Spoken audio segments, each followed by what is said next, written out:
సినీ పరిశ్రమకు సంబంధించి మొదటి తరం అన్న నందమూరి తారక రామారావు గారు, డాక్టర్ అక్కినేని నాగేశ్వరరావు గారు. రెండో తరం కృష్ణ గారు, శోభన్ బాబు గారు, కృష్ణం రాజు గారు. మూడవ తరం చిరంజీవి గారు, బాలకృష్ణ గారు, వెంకటేష్, నాగార్జున లాంటి హీరోలు వచ్చారు. ఈనాడు నాలుగో తరం సినీ పరిశ్రమ ఇక్కడ ఉన్నది. నాలుగో తరంలో పవన్ కళ్యాణ్ గారు కావచ్చు, మహేష్ బాబు కావచ్చు, లేదా అల్లు అర్జున్ కావచ్చు. మీరందరూ ఈనాడు తెలుగు సినీ పరిశ్రమకు నాలుగో తరం ప్రాతినిధ్యం వహిస్తున్నారు.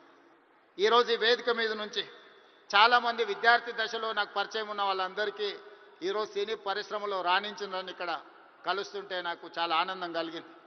బన్నీ కావచ్చు, వెంకట్ కావచ్చు, అశ్విన్ దత్ గారి అమ్మాయిలు, లేకపోతే వాళ్ళ అల్లుడు నాగ వైష్ణవ్ కావచ్చు, వీళ్ళందరూ యంగ్ ఏజ్లో కాలేజ్ డేస్లో ఉన్నప్పటి నుంచి వీళ్ళందరూ నాకు తెలుసు. ఈరోజు గొప్ప డైరెక్టర్లుగా, గొప్ప నటులుగా, గొప్ప ప్రొడ్యూసర్స్గా నవీన్ ఎర్నేని లాంటి పెద్ద ప్రొడ్యూసర్స్ అందరూ కూడా మా యువమిత్రులందరూ ఈరోజు ఈ పరిశ్రమలో రాణించడం, ఈరోజు వాళ్ళందరినీ వేదిక మీద నుంచి అభినందించడం చాలా సంతోషకరమైన సందర్భం. ప్రపంచంలో ఏ మూల ఏ క్షణం ఏం జరుగుతుందో వేగంగా తెలుసుకోవడానికి తొలి వెలుగు వాట్సాప్ ఛానల్ని ఫాలో చేయండి.